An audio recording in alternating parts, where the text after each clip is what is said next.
Hey guys, welcome back. I hope you are having an amazing day. Let's get right into the stories. The first one is a pro-revenge story. I, 32F, have been a people pleaser my entire life, often to my own detriment.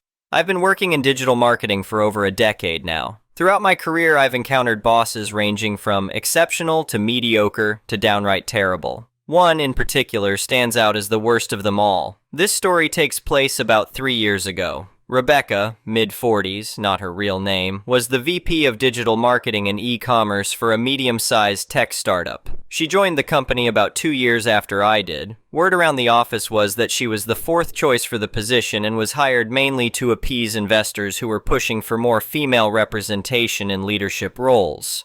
I worked as a manager under Rebecca, and my responsibilities were extensive.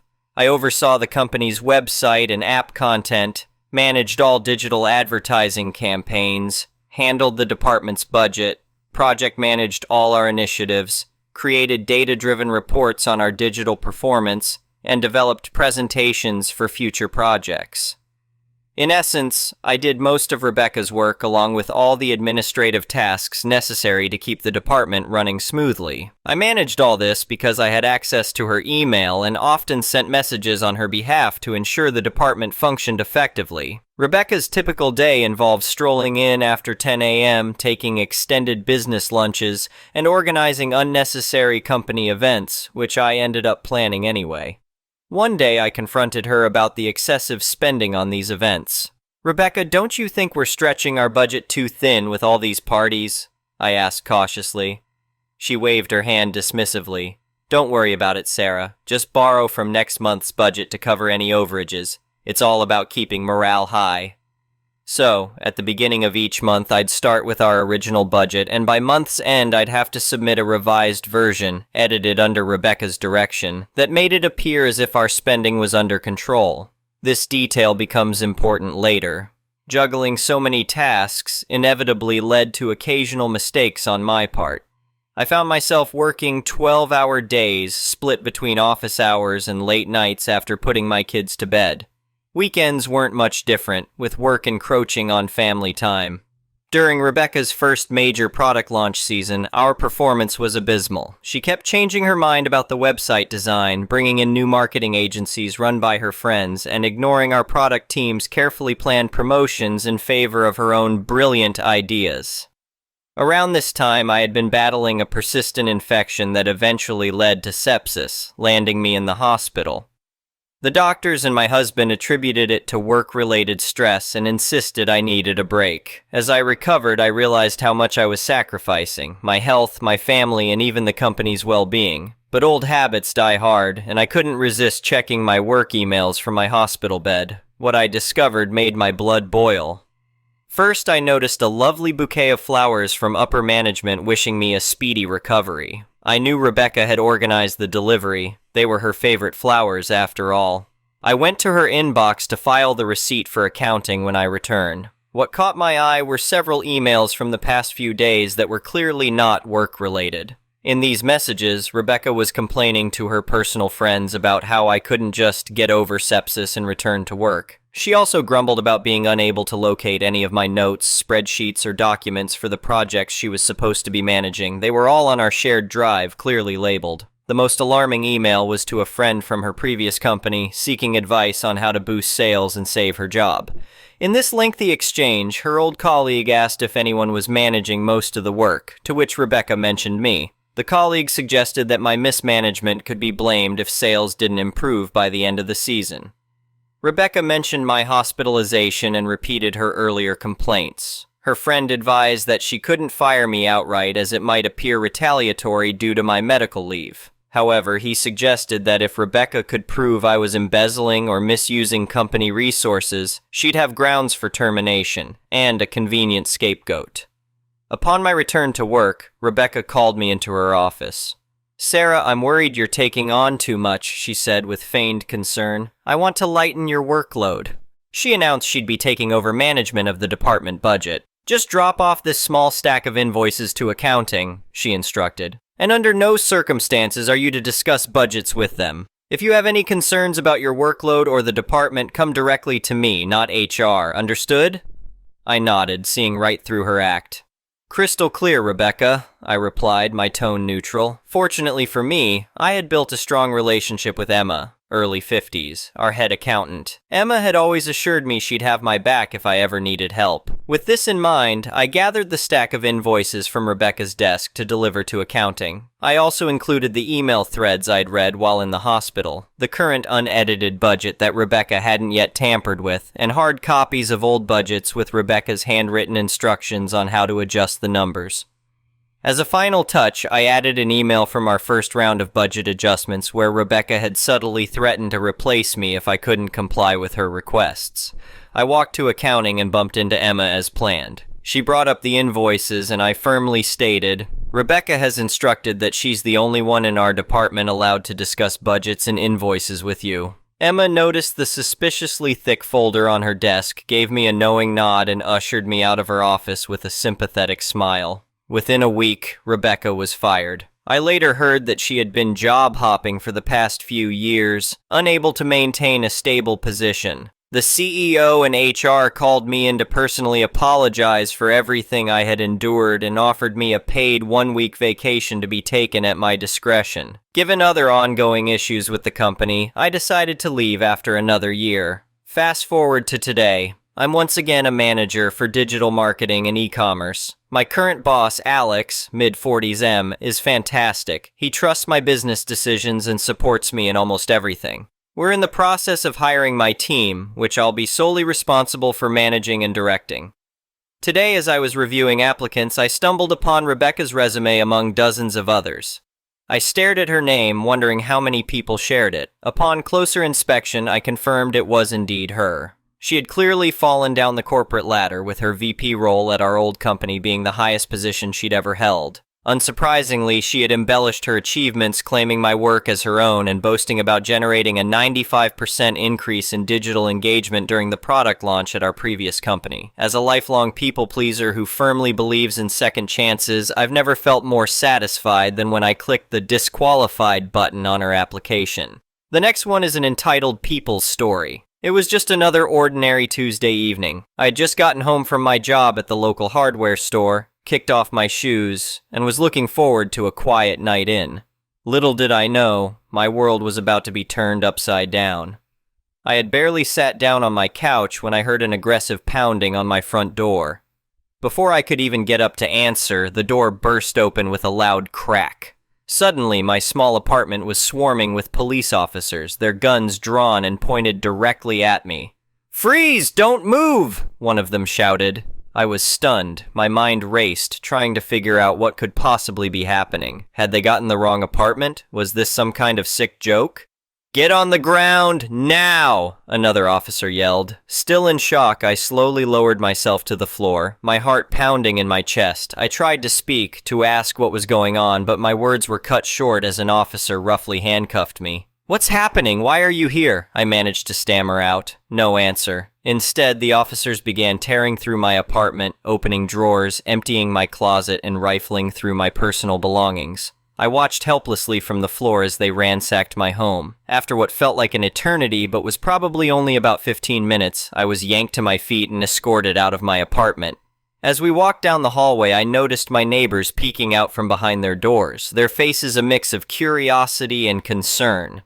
I was shoved into the back of a police car, still with no explanation of what was going on. The drive to the police station was a blur of confusion and fear. When we arrived, I was led to an interrogation room and left alone for what seemed like hours. Finally, a detective walked in. He introduced himself as Detective Johnson and sat across from me, a thick file in his hands. "Mr. Thompson," he began, "do you know why you're here?" I shook my head, still bewildered by the whole situation. "We received an anonymous tip that you were running a drug operation out of your apartment," he stated matter-of-factly. My jaw dropped. "What? That's ridiculous. I don't have anything to do with drugs." Detective Johnson raised an eyebrow. "Is that so? Then how do you explain the large amounts of cash and suspicious packages we found in your apartment?" I felt like I was in some kind of bizarre dream. "Cash? Packages? I don't know what you're talking about. I'm just a regular guy who works at a hardware store. This has to be some kind of mistake." The detective leaned back in his chair, studying me. "Well, Mr. Thompson, we'll see about that. In the meantime, You'll be staying here while we process the evidence." With that, he left the room, leaving me alone with my thoughts. I spent the night in a holding cell, still trying to wrap my head around what was happening. It wasn't until the next morning that things started to become clear. I was brought back to the interrogation room, where Detective Johnson was waiting for me. This time, his demeanor was different, less accusatory, more apologetic. "Mr. Thompson, it appears there's been a misunderstanding," he began. "We've discovered that the anonymous tip we received was false. It seems you were the victim of a malicious prank." Relief washed over me, quickly followed by anger. "A prank? You invaded my home, detained me overnight, and ransacked my apartment because of a prank?" Detective Johnson had the decency to look embarrassed. "We take all tips about potential drug operations very seriously. We had to act quickly to prevent any evidence from being destroyed. I apologize for the inconvenience." "Inconvenience?" I sputtered. "This is more than an inconvenience. What about my apartment, my belongings?" "Your apartment has been secured and you're free to return home now," he replied. "As for your belongings, everything should be as we found it." But when I finally got back to my apartment, I realized that wasn't the case at all. My place was a disaster. Clothes strewn everywhere, furniture overturned, and worst of all, my laptop and several other electronics were missing. I immediately called the police station, demanding to speak with Detective Johnson. When I finally got him on the phone, I explained the situation. "I'm sorry to hear that, Mr. Thompson," he said, sounding genuinely concerned. "I'll send someone over right away to take an inventory of what's missing." True to his word, another officer arrived within the hour. As we went through my apartment, cataloging the damage and missing items, I couldn't help but feel violated all over again. "Do you have any idea who might have called in that false tip?" I asked the officer. He shook his head. "Anonymous tips are hard to trace, but given the nature of this situation, we'll definitely be looking into it." Over the next few days, as I tried to put my life back together, I couldn't shake the feeling that this wasn't just a random prank. It felt targeted, personal. That's when I remembered the argument I'd had with my downstairs neighbor, Mrs. Wilkins, just a week before. She'd complained about noise coming from my apartment, insisting that I was having wild parties every night. I tried to explain that I worked early mornings and was usually in bed by 10 p.m., but she wouldn't listen. Our argument had escalated, ending with her threatening to make me sorry. Could she have been behind this? It seemed far-fetched, but I couldn't shake the suspicion. I decided to do some investigating of my own. I started by talking to other neighbors, asking if they'd noticed anything strange lately. To my surprise, several of them mentioned seeing Mrs. Wilkins talking to a group of shady-looking men in the parking lot the day before the police raid. Armed with this information, I went back to Detective Johnson. At first, he was skeptical, but as I laid out the evidence, the argument, the threats, the witnesses, he began to take me seriously. "All right, Mr. Thompson," he said finally. "We'll look into Mrs. Wilkins. In the meantime, I want you to know that we're taking your case very seriously. We've already initiated an internal investigation into how this situation was handled." Over the next few weeks, things started to come together. The police investigation revealed that Mrs. Wilkins had indeed been behind the false tip. It turned out she had a history of making false reports and harassing her neighbors. The shady men witnesses had seen her talking to were actually small-time criminals she'd hired to plant evidence in my apartment during the chaos of the police raid. Mrs. Wilkins was arrested and charged with filing a false police report, conspiracy, and theft. As for me, the police department issued a formal apology and offered to compensate me for the damage to my apartment and the stolen property. But I wasn't satisfied with just that. I decided to file a lawsuit against the police department for violating my civil rights. It was a long, arduous process, but in the end, it was worth it. Not only did I receive a substantial settlement, but the department was required to implement new training procedures to prevent similar incidents in the future. As for Mrs. Wilkins, she ended up serving time in prison and was evicted from the apartment building. The last I heard, she had moved to another state. Looking back on the whole ordeal, I still can't believe how quickly my life was turned upside down. But I learned some valuable lessons. Never underestimate the pettiness of a disgruntled neighbor. Always stand up for your rights, and most importantly, be careful who you argue with about noise complaints. Now, whenever I hear about police raids or anonymous tips, I can't help but think about my own experience. It's a reminder that sometimes the system meant to protect us can be used against us, and that justice, while not always swift, can prevail if you're willing to fight for it. The next one is a petty revenge story. So, my first engineering degree was in mechatronics engineering. It was the last semester and we were in an industrial mechanisms class. The entire time I had gone to college, there were two guys that we will call CJ and Solomon because that was their real names. They were the most obnoxious and arrogant people you'd ever meet. They were loud, annoying, rude, profane, and just overall terrible people. To top it off, they didn't like me because I usually finished my tests first and got good remarks from my teachers. Well, CJ was kind of an idiot that rode the coattails of his friend Solomon pretty often. Neither were great, but Solomon tried harder than CJ usually. In this mechanisms class, everyone thought the tests were pretty tough. Lots of formulas, memorization, etc., on top of really long tests in general. In this class, I had been unfortunate enough for CJ to sit beside me all semester. I knew that he had been cheating off of my tests and lab work. I found out later he stole my lab papers and copied some programs I had written. On this test, I decided to let him suffer. On the test, I wrote down wrong answers everywhere. Everywhere. Answer is true? False.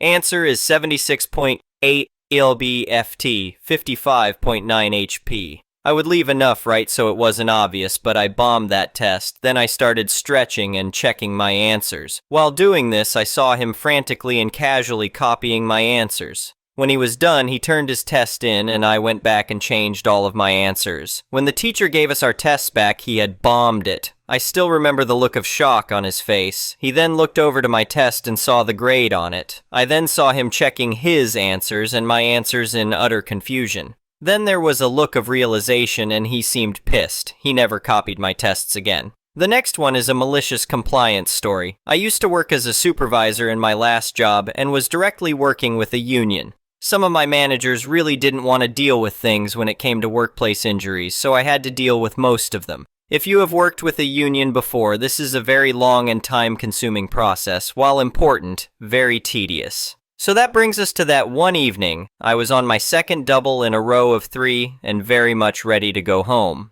As I wrapped up my area, my evening manager texted me to assist another supervisor with an injury. The supervisor was newer and needed to be taught. I informed them I was already there on a double and needed to come back on the morning, and was there anyone else or could they help them? This manager, who was notorious for passing their work on others, he texted me no, and I had to stay until it was done. Okay, I have written documentation of a directive. Who am I to say no? Alright, well then, since I'm teaching, I'm going by the book. I opened up the union and company policy on workplace incidents and followed it step by step. By the time we got to the drug test portion, the local clinic we use was closed and we needed to call it in. This is important because if you don't use the local clinic, the out of area one takes 4+ hours to come out. While that was processing, I did a lengthy investigation with the union. I spent the entire night going by the book, taking pictures and documenting everything I could. By the time I finished and the drug test finished, it was 7 a.m. and my shift started in 30 minutes. This is the time the morning manager came in. They are one of my favorites and why I pick up mornings all the time. When she saw me, said, "Oh, you're in early." I said, "I never left." Her face dropped because they have a rule that while management, including supervisor, can work more than 16 hours if they work more than 20 hours, they need a 24-hour reset. I wasn't in the union, but still hourly salaried, and got OT over 8 hours in a day. So not only was I going to not be able to make my morning shift, I couldn't make my evening shift either. I was still going to be paid for both while being sent home. She asked me who told me to do this, and I showed her the message from the evening manager telling me to stay until it is finished. I went home and enjoyed my extra day off and a weekend. When I came back, I had an interview about the incident with the senior manager. After showing my messages, which the manager tried to delete but only did on his side, I was dismissed without any issues. The manager was written up by the senior manager and they had to pay me my 2 regular shifts plus 24 hours of overtime. Needless to say, I stopped picking up after that no matter how much they begged.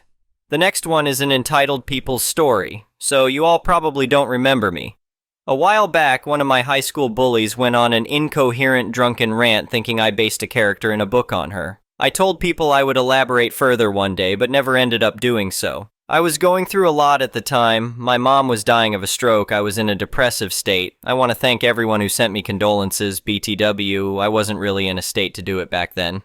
Then I spent the next 2 years getting my life together. Moved from my old city, got a new job, and recently an apartment. Been working on a web comic. I had honestly forgotten all about it for a bit and was pretty sure no one really cared for an update. Then I got an email. It was from a new address but had a familiar writing style. Yes, she decided to contact me again. And no, it was not to apologize and admit she was an ass, but to make fun of the fact my book was recently dropped from publication. Yes, unfortunately, the publishing company I was with dropped me, and you can no longer purchase my book. They told me it was from lack of interest, but I believe it was from the fact they did absolutely zero marketing for it. That's a whole can of worms in and of itself, but the long and short of it is I feel very scammed. But back to my apparent stalker. She seems to be under the impression she was behind getting my book dropped. In the email, she apparently sent the publisher an email saying I was a sataist. Your guess is as good as mine as to what she was trying to say. 2 years and she still can't spell for shit. But the reason I call her a stalker is because I only ever announced my book was dropped via Tumblr. Ergo, she's likely been stalking my social media pages for 2 years. This would be scary if not for the fact I sincerely doubt her ability to do any real damage. But let's wrap up this little novel. Hopefully it's more entertaining than my dropped book XD.